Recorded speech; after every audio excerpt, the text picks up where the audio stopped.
शंभाला हिमालय की एक रहस्यमय जगह जहाँ केवल सिद्ध योगी ही पहुँच सकते हैं, जिसका जिक्र न केवल हिंदू ग्रंथों बल्कि तिब्बतन बुद्धिस्ट ग्रंथों में भी कई बार किया गया है। इसे कुछ और नामों से भी जाना जाता है, जैसे सिद्ध आश्रम, ज्ञानगंज और शांग्रीला।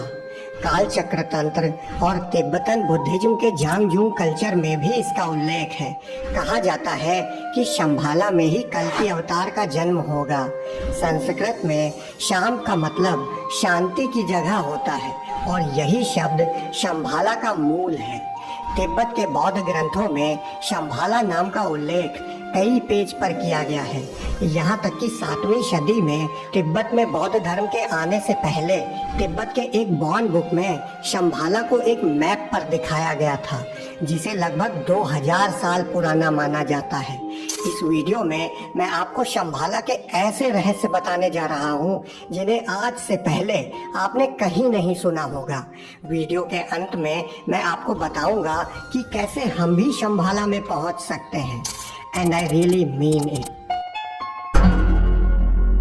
ऋग्वेद, पुराण और संस्कृत इंसाइक्लोपीडिया वाचस्पति इस जगह को हिमालय के उत्तरी भाग यानी तिब्बत में स्थित बताते हैं। इसमें कहा गया है कि शंभाला माउंट कैलाश के उत्तर में पश्चिमी तिब्बत में स्थित है, उसी जगह जहां बुद्ध की दीक्षा की घाटी को माना जाता है।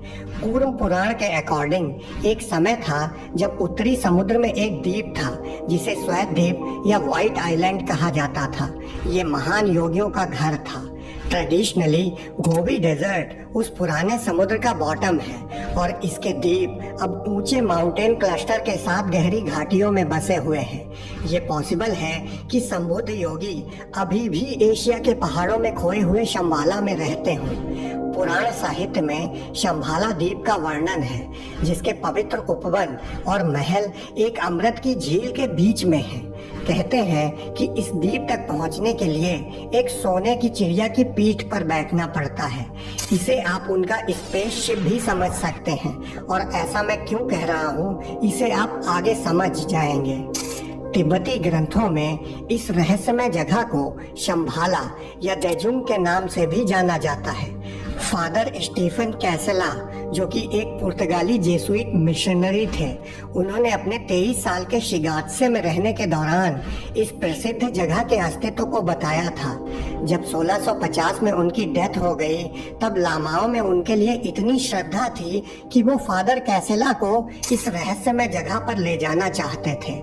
तिब्बत की सेक्रेड बुक में एक मैप है जो बहुत सी एंशिएंट सिटीज को शो करता है, जैसे कि फारस, बेबीलोन, यहूदिया और मिस्र। इस चार्ट पर दिखाए गए राज्यों में से एक शंभाला की जगह है, जिसे बौन पंथ का बर्थ प्लेस भी कहा जाता है। German philologist doctor A.H. Frankie ने भी अपनी किताबों में शंभाला के बारे में लिखा है।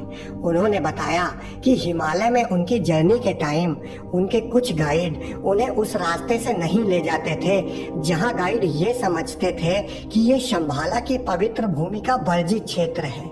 कुछ इसी तरह से रशियन एक्सप्लोरर निकोलाई प्रेजेवाल्स्की शंभाला के बारे में लिखते हुए कहते हैं, एक और बहुत इंटरेस्टिंग स्टोरी शंभाला की है। एक आइलैंड जो उत्तरी समुद्र में स्थित है, इसमें बहुत सारा सोना है और वहाँ अनाज बहुत ऊंचाई तक बढ़ता है। 1923 में छठे पांचेन या ताशी लामा, जो तिब्बत में गुप्त बौद्ध धर्म के लीडर थे, उनके बारे में ऐसा माना जाता था कि वो तिब्बत के एकमात्र हायर लामा थे जो योग्य लामाओं को शंभाला जाने का अधिकार दे सकते थे। ये पांचेन लामा वही है जिन्होंने 1915 में एक मंदिर बनवाया था, जिसमें फ्यूचर में आने वाले बुद्ध मैत्रेय की एक विशाल मूर्ति की स्थापना होनी है। उनके चमत्कारों की कहानियां भी बहुत सुनी गई हैं। जब पांचेन लामा इंडिया विजिट कर रहे थे, तब उनसे पूछा गया कि क्या तिब्बत के उच्च लामाओं की प्रसिद्ध मानसिक शक्तियां सच थीं। उन्होंने कुछ नहीं कहा, बस मुस्कुराए। फिर अचानक वो गायब हो गए। बहुत कोशिश की गई, फिर भी उन्हें कोई ढूंढ नहीं पाया। तब किसी ने दूर से देखा, पांचेन लामा एक पेड़ के नीचे बैठे थे, जबकि उनके इंडियन होस्ट गार्डन में उन्हें खोज रहे थे। कहा यह भी जाता है कि उनके आदेश पर मंदिरों में दिए और मोमबत्तियां खुद से जल जाती थीं। वो कहते थे कि कोई भी अनइनवाइटेड व्यक्ति कभी शंभाला नहीं पहुंच सकता, केवल वही व्यक्ति जिसने कलागिया मतलब शंभाला की पुकार को सुना है, जो हवा में या महान गुरुओं के जरिए टेलीपैथी से भेजी जाती है। सिर्फ वही शंभाला की घाटी में सुरक्षित पहुंचने की उम्मीद कर सकता है। शंभाला के गुरु नहीं चाहते कि कोई एक्सप्लोरर या सिर्फ क्यूरियोसिटी के लिए जाने वाले लोग वहां उपद्रव करें। इसीलिए उन्होंने शंभाला के बॉर्डर्स खास तरीके से प्रोटेक्ट किए हुए हैं। इन बॉर्डर्स के आसपास पहुंचते ही लोग और जानवर कांपने लगते हैं, जैसे कोई अदृश्य किरणों से बमबारी की जा रही हो। कहते हैं इसे यति भी प्रोटेक्ट करते हैं। लामा मानते हैं कि निषिद्ध क्षेत्र की अच्छी तरह से रक्षा की जाती है। काफी साल पहले इंडिया के एक न्यूज़पेपर स्टेट्समैन ने एक स्टोरी पब्लिश की थी, जिसमें एक ब्रिटिश मेजर ने एक बहुत लंबे हल्के कपड़े पहने व्यक्ति को लंबे बालों के साथ देखा था। वो एक ऊंचे धनुष पर झुका हुआ घाटी को देख रहा था। मेजर को देखते ही उसने खड़ी ढलान से छलांग लगाई और गायब हो गया। जब उसने इसके बारे में वहां के लोकल लोगों को बताया तो उन्होंने कहा, साहब ने पवित्र भूमि की रक्षा करने वाले हिममानवों में से एक को देखा है। निकोलस रोरिक नाम के एक रशियन पेंटर, एक्सप्लोरर और मिस्टिक, जिन्होंने शंभाला की खोज के लिए हिमालय में बहुत साल गुजारे थे, जिसकी खूबसूरती और शांति उनकी पेंटिंग्स में झलकती है। रोरिक पहले ऐसे व्यक्ति हैं जिन्होंने शंभाला को इस शिद्दत से खोजा है। उन्होंने अपनी कई पेंटिंग्स में शंभाला के बारे में दिखाया है। उसी टाइम रोरिक थियोसॉफी और तिब्बतियन बुद्धिज्म की शिक्षाओं में इंटरेस्टेड हुए थे। रोरिक का यह भी मानना था कि अगर शंभाला को ढूंढ लिया जाए तो मैत्रेय को वापस लाया जा सकता है, जो पूरे विश्व को शांति का संदेश दे सकते हैं। रोरिक हिमालय में लगभग 8000 मील घूमे हैं और उन्होंने अनगिनत रहस्यों को जाना है। इसका जिक्र उनकी पेंटिंग्स में भी देखने को मिलता है। अपनी बुक शंभाला द रेस्प्लेंडेंट में अपनी जर्नी के बारे में बताते हुए वो कहते हैं कि तिब्बत के पठार में जैसे जैसे वो आगे बढ़ते गए, उन्हें कई रहस्यमयी घटनाओं का अनुभव हुआ। कई बार उन्हें महसूस हुआ कि कोई इनविजिबल फोर्स उन्हें गाइड कर रहा हो। अपनी इस जर्नी में वो 1 साल के लिए बिल्कुल गायब रहे थे। माना जाता है कि इस दौरान उन्हें चिंतामणि मिली थी। इस मणि का जिक्र हिंदू और बौद्ध धर्मों में भी किया गया है। कहा गया है कि अर्थ पर चिंतामणि एक एस्टेरॉइड के साथ आई थी। रोरिक चिंतामणि को शंभाला या नागों के पास पहुंचाना चाहते थे। आपको जानकर हैरानी होगी कि रोरिक के शंभाला की खोज के मिशन के दौरान कई इंटेलिजेंस एजेंसी उन पर नजर रखे हुए थी। हेलेना ब्लावत्स्की ने अपनी controversial book the secret doctrine में शंभाला को एनलाइटमेंट का गेटवे बताया था, जिसके बारे में उन्होंने कहा कि उन्हें तिब्बत में अपने गुरुओं से टेलीपैथिक टीचिंग मिली थी। इसके अलावा अमेरिकन ऑकल्टिस्ट मॉरिस डोरियल ने अपनी book Maitreya Lord of the world में लिखा है कि शंभाला तिब्बत का ग्रेट व्हाइट टेम्पल है, जो हिमालय से 75 मील नीचे बसा हुआ है। इसका एंट्रेंस अंडरग्राउंड है, जिसके चारों तरफ का स्पेस एक ऐसे वार्म होल में मुड़ा हुआ है जो दूसरे ब्रह्मांड की तरफ ले जाता है। उन्होंने शंभाला को 2 हिस्सों में डिवाइड बताया। दक्षिणी आधा भाग वो भाग है जहां सिद्ध और महान गुरु रहते हैं। उत्तरी आधा भाग वो भाग है जहां अवतार या विश्व शिक्षक मैत्रेय या कल्कि आएंगे। वो मानते थे कि भविष्य में मैत्रेय शंभाला के योद्धाओं के साथ आएंगे। शंभाला के इतने रहस्यों के बावजूद कई एक्सप्लोरर्स ने इस विशाल क्षेत्र में अजीब घटनाओं की रिपोर्ट की है। ये कुछ मिस्टीरियस लोगों की प्रेजेंस के बारे में बताते हैं। इनमें न सिर्फ रहस्यमय योगी बल्कि नाग और यति का भी जिक्र है। निकोलस रोरिक बताते हैं कि हिमालय की तलहटी में कई गुफाएं हैं और कहा जाता है कि इन गुफाओं से अंडरग्राउंड पाथवे कंचनजंगा के नीचे दूर तक जाते हैं। एक लामा ने उन्हें एक पुरानी मॉनेस्ट्री के अंदर पत्थर के दरवाजों को भी दिखाया, जिन्हें कभी नहीं खोला गया था। लामा मानते थे कि उन्हें अभी खोले जाने का टाइम नहीं आया है। ये वो दरवाजे हैं जिनमें से कुछ गहरे मार्ग शंभाला घाटी की तरफ जाते हैं। रोरिक की बातों से शंभाला की प्रेजेंस साफ पता चलती है। अगर इतना काफी नहीं है तो अब जो मैं आगे आपको बताने जा रहा हूँ वो आपको हैरान करने वाला है। पोलिश एक्सप्लोरर और राइटर डॉक्टर फर्डिनेंड एंटोनी ओसेंडास्की बताते हैं कि एक मंगोल लामा ने उन्हें न केवल अंडरग्राउंड टनल्स के बारे में बताया बल्कि अजीब कारों के बारे में भी बताया जो इन सुरंगों से होकर दौड़ती थीं। केवल एक हायर टेक्निक के साथ एक पावरफुल एनर्जी ही इस तरह के टनल नेटवर्क को क्रिएट कर सकती है जो सैकड़ों किलोमीटर लंबी थी। लामा मानते हैं कि शंभाला टेक्निकली मॉडर्न साइंस से कहीं ज्यादा एडवांस है, पर वो इसका यूज स्पिरिचुअलिटी के लिए ही करते हैं। ये भी हो सकता है कि शंभाला में यूएफओ की प्रेजेंस रही हो, पर ऐसा भी पॉसिबल है कि वो यहाँ सीखने और सिखाने आते हों। ध्यान रखें, अंडरग्राउंड टनल्स और व्हीकल की बात उस पीरियड से जुड़ी है जब दुनिया में कोई मशीनें भी नहीं थी। इसके अलावा शंभाला में फ्लाइंग ऑब्जेक्ट्स भी देखे गए हैं। 1926 में जब रोरिच और उनके साथी काराकोरम माउंटेन्स के पास थे तो उन्होंने अचानक एक शाइनिंग डिस्क आसमान में देखी। इसकी लाइट को 3 लोगों ने दूरबीनों से देखा, फिर वो डिस्क बर्फ से ढके पहाड़ों के पीछे गायब हो गई। रोरिक के साथी लामा सदस्यों ने उस आकाश में डिस्क को देखकर कहा कि ये शंभाला का संकेत है। ऐसे ही 1933 में माउंटेनियर फ्रैंक स्माइथ ने माउंट एवरेस्ट पर 26,000 फीट की ऊंचाई पे आसमान में 2 ब्लैक कलर के ऑब्जेक्ट देखे। इन दोनों के चारों तरफ एक रेडियंस थी और ये उस समय की बात है जब बाकी दुनिया के लोगों ने यूएफओ के बारे में सुना भी नहीं था। कुछ बातें साइंस फिक्शन मूवी या किसी मिरेकल जैसी लगती हैं, लेकिन इनके एग्जिस्टेंस को मना नहीं किया जा सकता।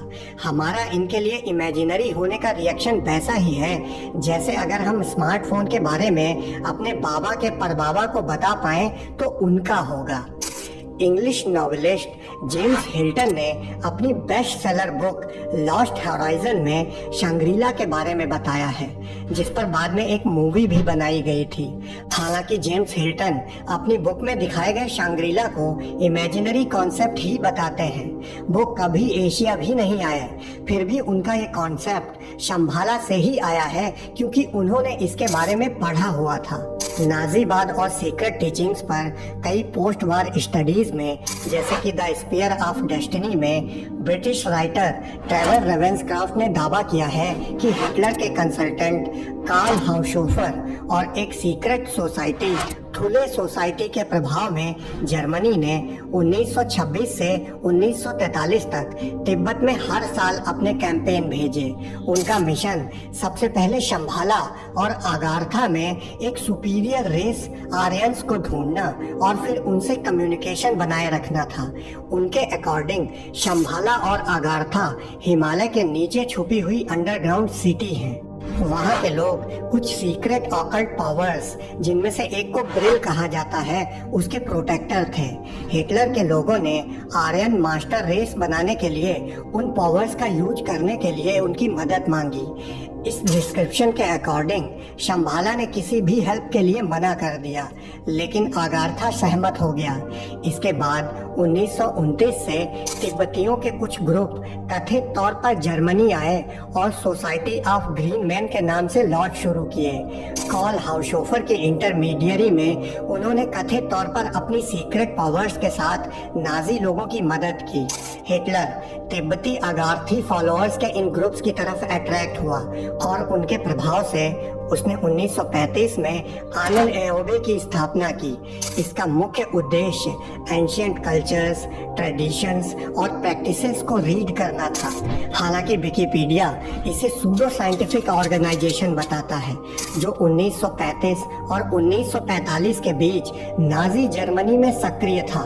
डॉक्टर ओसेंडोवस्की ने मंगोलिया में एक लामा के साथ अपना कॉन्वर्सेशन बताया था, जिसमें लामा उन्हें बताते हैं कि बहुत से लोग इनविटेशन पर शंभाला में गए हैं। हालांकि कोई भी ये नहीं बताता कि उसने वहाँ क्या देखा है। वो एक हंटर की बात बताते हैं जो एक धुएं से भरी गुफा में गया, जहां वो अंडरग्राउंड बने अपार्टमेंट में उतर गया। जब वो वापस लौटा तो उसने नीचे क्या देखा है वो बताना शुरू किया, लेकिन लामा ने तुरंत उसकी जीभ काट दी ताकि वो कोई रहस्य बता ही ना सके। उस हंटर के पास अपनी यात्रा की यादें थी। अपनी ओल्ड एज में वो हंटर गुफा में लौट आता है और उसमें गायब हो जाता है। उसे फिर कभी नहीं देखा जाता। लामा ये भी बताते हैं कि उन अंडरग्राउंड अपार्टमेंट्स में अटलांटिक से बचे हुए कुछ लोगों की यादें भी मौजूद हैं। वो आगे बताते हैं कि अंडरग्राउंड केव्स में एक विशेष प्रकाश होता है जो अनाज और सब्जियां उगाने में मदद करता है और लोगों को बिना बीमारी के लंबा जीवन जीने की सुविधा देता है। वहाँ नाग सभ्यता के कुछ बचे हुए लोग भी रहते हैं। हालांकि पहले नाग और ह्यूमंस एक साथ भी रहे हैं। ह्यूमंस और नागों ने स्पिरिचुअल नॉलेज भी शेयर की है। इनमें से कुछ नागों और नाग कन्याओं ने ह्यूमंस के साथ शादी भी की है, लेकिन नाग आमतौर पर ह्यूमंस से तब तक मिलना नहीं पसंद करते हैं जब तक ह्यूमंस के पास गहरी स्पिरिचुअलिटी ना हो। अभी भी हिमालय में ऐसे योगी मौजूद हैं जो नागों से मिले हैं, जिनमें क्रिया योग के गुरु श्री यम को आप जानते ही होंगे। महाभारत में भोगवती के बारे में बताया गया है, जो नागों की अंडरग्राउंड कैपिटल थी। रामायण में कहा गया है कि भोगवती पर रावण ने अपने शासनकाल के दौरान कब्जा कर लिया था। बुद्धिज्म में भी भोगवती को नाग जगत के एक महल के रूप में दर्शाया गया है। बौद्ध दार्शनिक नागार्जुन के बारे में बताया जाता है कि उन्होंने गौतम बुद्ध के प्रजन पारमिता सूत्र को नागों के राजा से प्राप्त किया था। महर्षि पतंजलि के बारे में भी कहा जाता है कि वो नाग सभ्यता से थे। इसके अलावा अर्जुन के बारे में भी कहा जाता है कि उन्होंने पाताल लोक की यात्रा की और नाग कन्या उलूपी से शादी की थी। कितने ही मंदिरों में नागों की मूर्तियां अभी भी मौजूद हैं।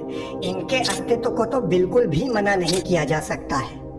शंभाला में रहने वाले कई योगी टाइम, स्पेस और मैटर पर कमांड रखते हैं। यहाँ कुछ लोग सोचते हैं कि अगर ऐसा है तो क्यों नहीं ये योगी दुनिया से सब दुख दर्द दूर कर देते हैं। असल में हमारी दुख दर्द की परिभाषा का उनके लिए कोई अर्थ नहीं है। वहाँ जन्म, मृत्यु, सृजन, विनाश सब परमात्मा की लीला है, तो उनके लिए इसमें इंटरफेयर करने का सवाल ही नहीं है। उनके सारे कंसर्न सिर्फ लोगों की स्पिरिचुअल ग्रोथ के लिए है, क्योंकि वही अल्टीमेट है। उसमें भी जिसके अंदर सत्य को जानने की प्यास है उनके लिए, क्योंकि बिना हमारी प्यास के कोई महायोगी भी हमारी मदद नहीं कर सकता है। शंभाला के एग्जिस्टेंस के बारे में मेरा मानना है कि ऐसी कोई फिजिकल जगह नहीं है। इसीलिए नहीं कि ऐसा हो ही नहीं सकता, बल्कि इसीलिए क्योंकि इसकी कोई जरूरत ही नहीं है। शंभाला एक सिंबल है। हर व्यक्ति के अंदर शंभाला है, जिसे उसे खुद डिस्कवर करना होता है। शंभाला हमारी अल्टीमेट स्टेट एनलाइटमेंट में मौजूद है। हिमालय पे शंभाला के अंडरग्राउंड होने का मतलब है कि ये कॉन्शियसनेस की पीक पर अपने अंदर गहरे जाने पर ही मिल सकता है। परिधि पर हम अलग हैं, लेकिन केंद्र पर हम सब एक ही हैं और संबुद्ध योगी उसी केंद्र को जान लेते हैं।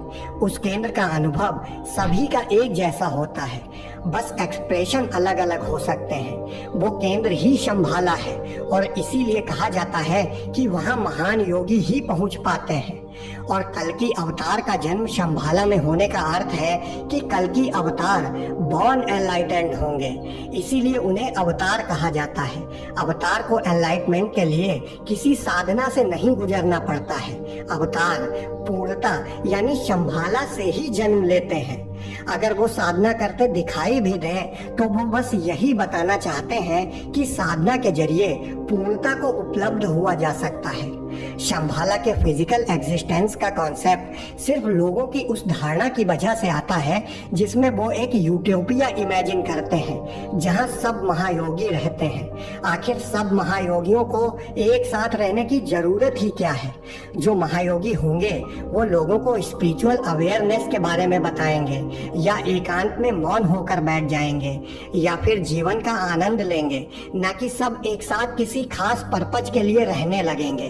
तो आप में से जो भी शंभाला जाना चाहता है उसे खुद के अंदर शंभाला को ढूंढना पड़ेगा। सिर्फ यही एक मार्ग है।